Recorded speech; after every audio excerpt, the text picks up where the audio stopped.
नमस्कार दोस्तों, मैं सांत्वना पांडे। आप सभी का मेरे चैनल पर स्वागत है। तो दोस्तों, आज मैं आपके लिए एक रक्षाबंधन का गीत लाई हूँ। एक बहन अपने भाई को किस तरह से बुलाती है, आइए इस गीत के माध्यम से सुनते हैं।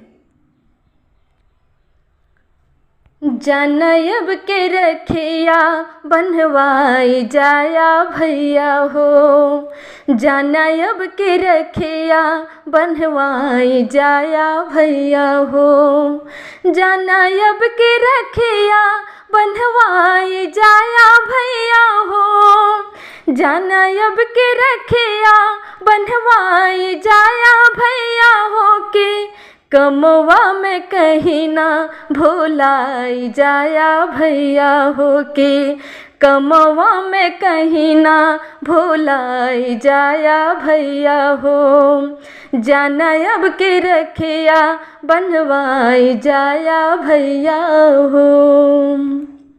रंगे बिरंगे जाके रखिया ले अवली होके तैयार तोहरे रहिया निहर ले, रंगे बिरंगे जाके रखिया ले अवली सुनतन मिलियो मिलाई जाया भैया हो, सुनतन मिलियो मिलाई जाया भैया हो कि जानब के रखिया बनवाई जाया भैया हो, जानब के रखिया बनवाई जाया भैया हो।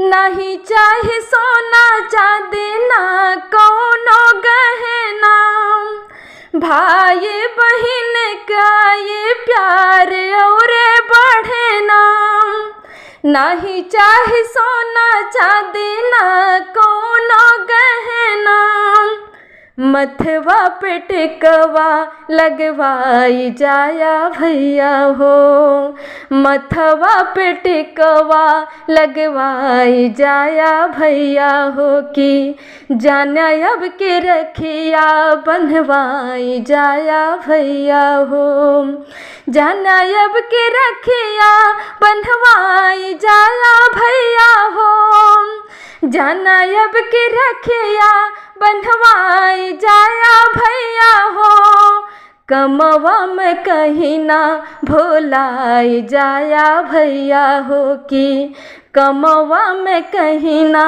भुलाई जाया भैया हो, जानब के रखिया बनवाई जाया भैया हो, जानब के रखिया बनवाई जाया भैया हो।